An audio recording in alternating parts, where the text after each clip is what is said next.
সকলোকে পুনৰবাৰ job update in Assam YouTube চেনেললৈ স্বাগতম জনাইছোঁ। আজি আকৌ পুনৰবাৰ কেইটামান প্ৰাইভেট চাকৰিৰ আপডেট লৈ আহিছোঁ। গতিকে এই চাকৰিকেইটানো কি তাৰ বিষয়ে জানিবলৈ শেষৰলৈকে এই ভিডিঅ'টো চাই থাকক। পোনপ্ৰথমে যিটো প্ৰথম পদ ওলাইছে ফুড ফেক্টৰী যোৰহাটত বিচৰা হৈছে, যিটো জেনেৰেল ৱৰ্কাৰ্ছ বাবে আহিছে। যিসকলে ৱৰ্কাৰ্ছ হিচাপে কাম কৰিব বিচাৰে নিশ্চয় ইয়াত আপোনালোকে জইন কৰিব পাৰে, যিটো যোৰহাটত ওলাইছে লোকেশ্যনটো। আৰু আপোনালোকৰ চেলাৰী 25,000 লৈকে পাব, কিন্তু আপোনালোকৰ নিজৰ যি দক্ষতা সেই দক্ষতা অনুসৰিয়ে পাব। আৰু যদি জেনেৰেল ৱৰ্কাৰ্ছ হিচাপে যোৰহাটত আপোনালোকে কাম কৰিব বিচাৰে নিশ্চয় এই যিটো কণ্টেক্ট নম্বৰ দিয়া আছে তাত আপোনালোকে যোগাযোগ কৰি সবিশেষ জানিব পাৰিব। ইয়াৰ পিছত দ্বিতীয় যিটো পদ ওলাইছে আৰ্যভট্টা ছায়েন্স ছিনিয়ৰ ছেকেণ্ডেৰী স্কুলত ওলাইছে, যিটো গুৱাহাটী হয়। আৰু পজিশ্যন ওলাইছে ইংলিছ ফেকাল্টি বিচৰা হৈছে, যি HS ক্লাছ কৰিবৰ বাবে ইংলিছ ফেকাল্টি বিচৰা হৈছে। আৰু ইয়াৰ লোকেশ্যনটো হৈছে ৱালফৰ্ট গুৱাহাটী। আৰু লাষ্ট ডেট হৈছে 25 এপ্ৰিল 2025 ভিতৰতে আপোনালোকে এপ্লাই কৰিব লাগিব। আৰু ইয়াৰ বাবে আপোনালোকে এই ফোন নম্বৰটোত কণ্টেক্ট কৰি ল'ব পাৰে, যিটো স্ক্ৰীনত দেখা পাইছে, বা CV আপোনালোকে ইয়ালৈ পঠিয়াই দিব যদি ইংলিছ ফেকাল্টি হিচাপে আপোনালোকে যোগদান কৰিব বিচাৰে। 3 নম্বৰ যিটো পদ ওলাইছে ছান ভেলী হস্পিটেল গুৱাহাটীত ওলাইছে, কেচিয়াৰ পদ ওলাইছে।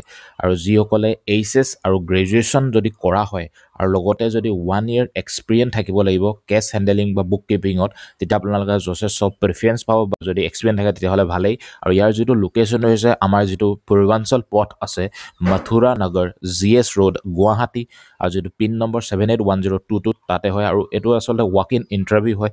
25 এপ্ৰিল 2025 ৱাক ইন ইণ্টাৰভিউ হ'ব। এই যিটো লোকেশ্যনটো স্ক্ৰীনত আপোনাৰ দেখা পাইছে তাত গৈ আপোনালোকে ৱাক ইন ইণ্টাৰভিউ দিব লাগিব। আৰু যিটো ষ্টাৰ্ট হৈ যাব 12টা বজাৰ পৰা 2টা বজাৰ ভিতৰত হ'ব। আৰু ইয়াতকৈ যদি সবিশেষ জানিব বিচাৰে নিশ্চয় এই ফোন নম্বৰটো কণ্টেক্ট কৰি সবিশেষ জানিব পাৰিব। ইয়াৰ পিছত যিটো 4 নম্বৰ পদ ওলাইছে জীপ অট'মোবাইল কোম্পানীত বিচৰা হৈছে, স্পেয়াৰ পাৰ্টছ মেনেজাৰ বিচৰা হৈছে। আৰু ইয়াৰ বাবে গ্ৰেজুৱেশ্যন লাগিব, লগতে DMS বা SAPত যদি এক্সপিৰিয়েঞ্চ থাকে নিশ্চয় ভাল। আৰু লগতে হেড টেকনিচিয়ানো পদ ওলাইছে, যিটো ITI বা অট'মোবাইলৰ আপোনালোকৰ ডিপ্ল'মা থাকিব লাগিব, তেতিয়া ইয়াৰ বাবে ইলিজিবল হৈ যাব।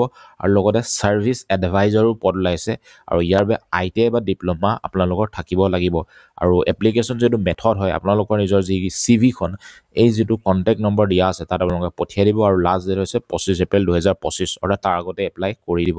আৰু 5 নম্বৰ যিটো পদ ওলাইছে ইষ্ট ইণ্ডিয়া স্কুল বিশ্বনাথ চাৰিআলিত ওলাইছে। আৰু পজিশ্যন দুটা আচলতে পষ্ট ওলাইছে, এটা PGT পলিটিকেল ছায়েন্সৰ বাবে আৰু এটা ছুইমিং ইনষ্ট্ৰাক্টৰ পদ ওলাইছে।